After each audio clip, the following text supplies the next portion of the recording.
Hey guys, you're watching Tech Turtles, and this is your tech news for the week ending in September 19th. My name is Bazzi, and I'm from TechTurtles.com, your source for tech, pop culture, and gaming news.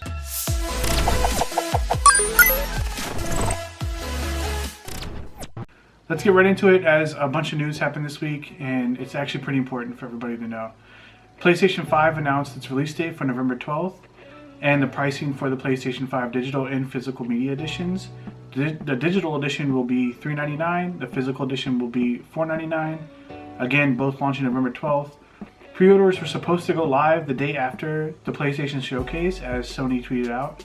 However, they went live at like an hour after the PlayStation Showcase, and it kind of made everybody super upset as they sold out immediately. And they had, like, I think eBay had like about 5,000 listings added to the site within, that same night, as everybody was just scalping them. Sony did come out and say later on in the week that there will be more pre-orders available going forward. We're just not sure when or how Sony's going to handle it, as Microsoft is going to start their pre-orders next week on September 22nd. Next, we have an Apple event that took place on Tuesday of last week. They came out with new hardware for the iPad and a brand new iPad Air, as well as a Watch Series 6 and a Watch Series SE, which is a cheaper version, cheaper alternative. The iPad is their normal, is replacing their iPad lineup that from last year. It's going to have 3 colors: silver, space gray, and rose gold. It's going to come in 2 storage capacities, 32 gigabytes and 128 gigabytes. It also has the 10.2-inch Retina display, as well as the A12 Bionic chip. And it's still using the Lightning port from last generation and the previous generations of Apple devices. We're hoping for USB-C, but we're not going to see that in this generation of iPad. Next, we have the iPad Air, and the iPad Air is actually a brand new update, and they actually moved the fingerprint sensor from the screen, from the button to the top of the unlock button on top of the iPad. The iPad Air is actually pretty interesting because the only thing that really differentiates it from the iPad Pro is the iPad Pro is 120 Hz refresh rate, with the iPad Air has 60 Hz. It does have USB-C charging.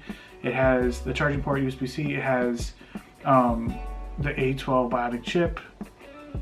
No, A14 Bionic chip. It also has custom colors, a new green and a new blue color, as well as the primary lineup of silver, space gray, and gold, rose gold.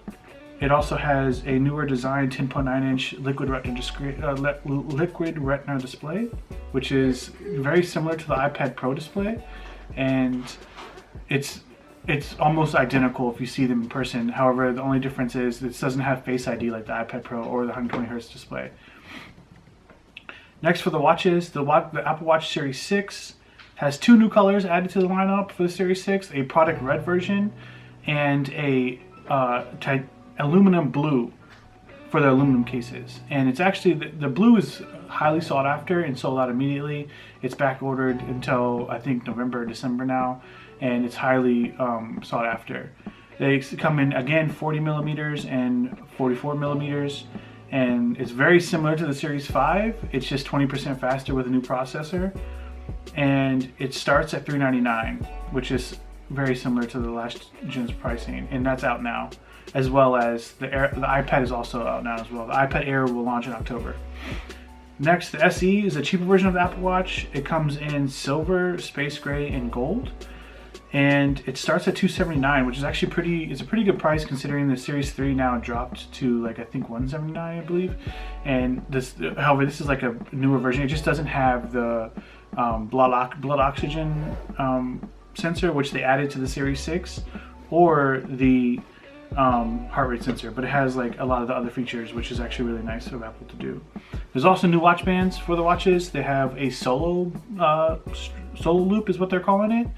The Solo Loop has no clasp. It's just the loop, and they connect on both sides of the Apple Watch. It's made of stretchy material. They have like a rubberized version, which is similar to their sport band, and then they also have a braided version, which is very cool. And they both have a similar concept of like there's no clasp. It's just really stretchy and goes on your wrist. They come in different sizes to fit different people. A notable thing you have to know about the Apple conference is that they are going to start not including the brick in the box. The charging brick is kind of dying out with Apple now. They chalked it up to saving the planet, and they are going to save emissions from like 50,000 cars by not including the brick. However, the cables are still in the box. The brick will just, however, will not be. And that's confirmed for the Apple Watch so far. And other news this week, Nintendo had a partner showcase on September 17th. It's kind of caught by surprise. I wasn't aware of this at the time. Until they announced it, I think, on Tuesday. And the biggest reveals were we're getting a new Monster Hunter Rise, which is a Monster Hunter game for the Switch. And we're also getting a Monster Hunter Stories 2 in the summer of 2021.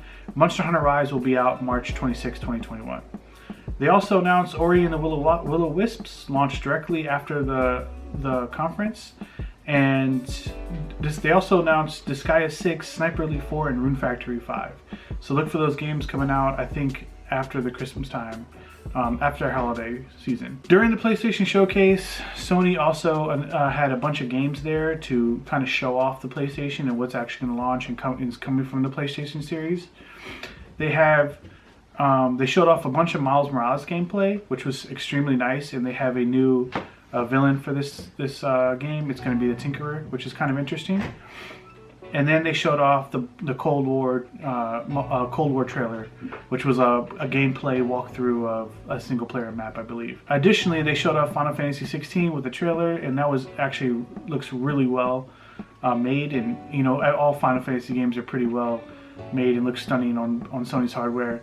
So they showed that off, as well as a Demon's Souls remastered that is actually a launch title for the PlayStation, and there's been some controversy with the Demon's Souls trailer because they didn't necessarily say it was a PlayStation exclusive. I think it's going to come to PC starting 6 months after the game releases, and then also to Xbox a year after. So I think it's a Sony console exclusive the first 6 months that it's out. They also announced a special edition Devil May Cry 5, and Fortnite will also be a launch title for the PlayStation 5, which is not surprising anybody.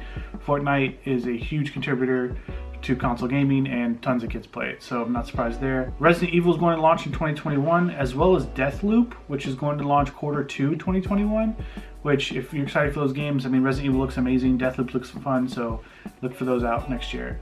Lastly, they showed a trailer for the Harry Potter RPG that everybody's been waiting for.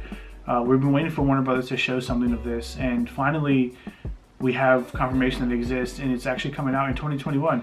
It looks amazing, it looks fun. I hope it is fun, and I hope they give you tons of customization and we just get to explore Hogwarts and get into mischief. Next on news is the RTX 3080 launched, and it was horrible. Pre-order sold out almost immediately. In some places, people didn't even see it go live at the launch time in their area.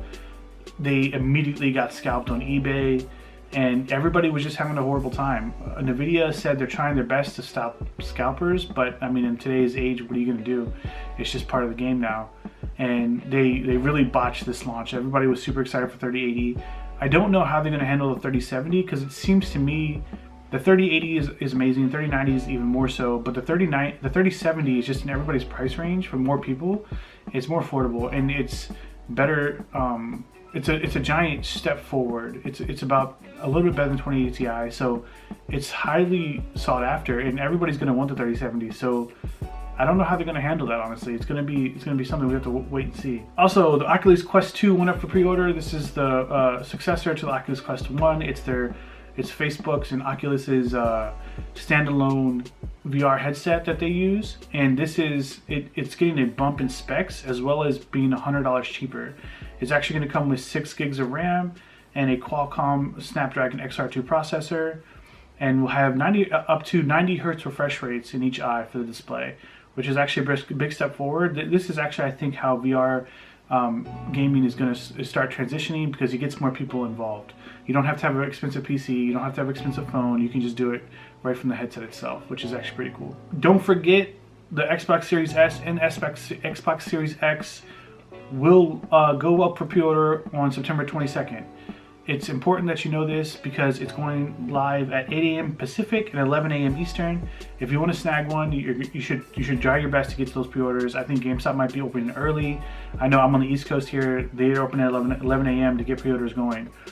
So if you want Xbox, be sure to pre-order on September 22nd. Next, we have, for our pop culture and collectibles news, The Mandalorian Season 2 got a trailer as well as a release date for October 30th, 2020.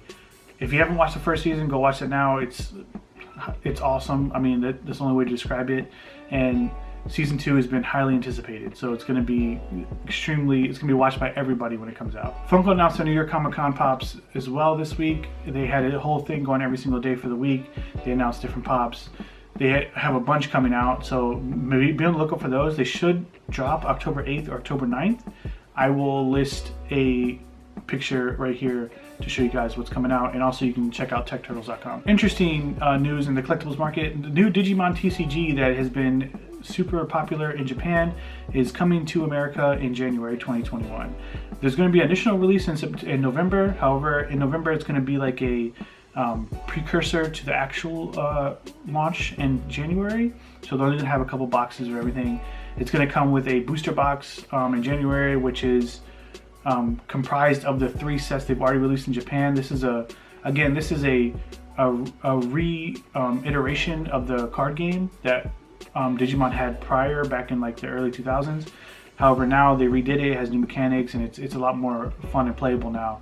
They're taking it more serious, I think, and it's super popular in Japan and in Asia, and it's coming to the American market, which is awesome. So to celebrate this, Bandai has a special pre-order box up for $70. You get 8 cards. You get the Japanese alternate arts as well as the English versions, and you get a deck box, some card sleeves, a nice play mat, and it goes for about $70. And if you're into collectibles or anything like that, it'd be something you should want to pick up. Don't forget to subscribe to our YouTube channel where we have weekly videos to keep you up to date on tech, gaming, and pop culture news. Check out last week's video as well as last week's review on Avengers, the video game. Don't forget to like and comment, turn on notifications, as well as check out our social media because we're very active on there and we'd love to hear from you guys. Lastly, don't forget to check out techturtles.com as we're your source for tech, gaming, and pop culture news.